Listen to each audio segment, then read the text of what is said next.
Hello दोस्तों, तो स्वागत है आपका हमारे यूट्यूब चैनल स्टडी डेस्क में। आज हम हड़प्पा सभ्यता के कुछ प्रश्नों को हल करने की कोशिश करेंगे, जिनमें आपके सामने पहला प्रश्न है। कोटदीजी की खुदाई का नेतृत्व किसने किया था? F.A. Khan, F.M.R. Mughal, A.H. दानी या इनमें से कोई नहीं। तो इसका सही आंसर होगा F.A. खान। भारत की स्वतंत्रता के बाद भी पाकिस्तान में जब उत्खनन कार्य चलता रहा तो F.A. खान ने कोटदीजी की खुदाई कराई थी। कोटदीजी एकमात्र ऐसा स्थान है जहां से घोड़े के साक्ष्य प्राप्त होते हैं। तो चलते हैं अपने दूसरे प्रश्न की ओर। आपके सामने दूसरा प्रश्न है।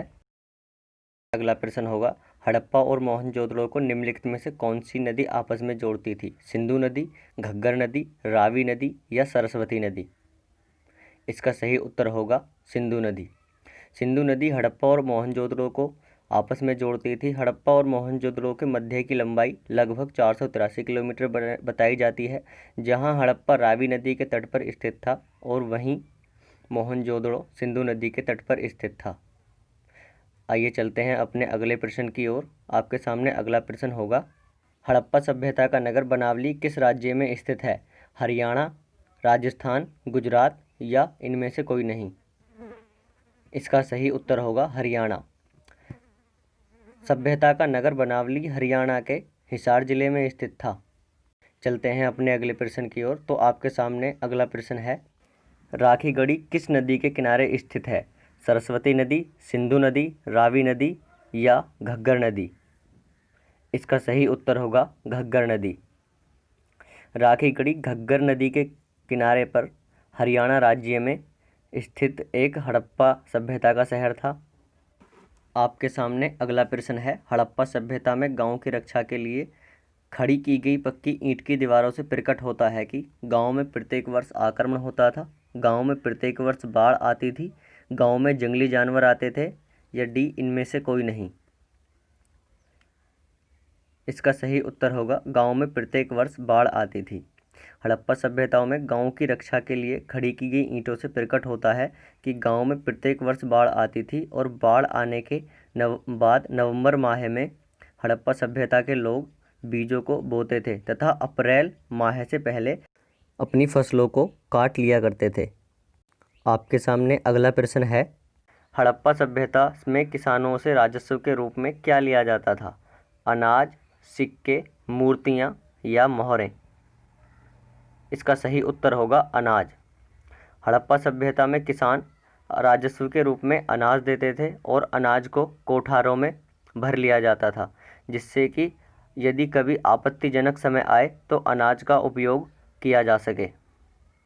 आपके सामने अगला प्रश्न है, सिंधु घाटी की सभ्यता किस आकार की थी? त्रिभुजाकार, वृत्ताकार, वर्गाकार या आयताकार? इसका सही उत्तर होगा त्रिभुजाकार।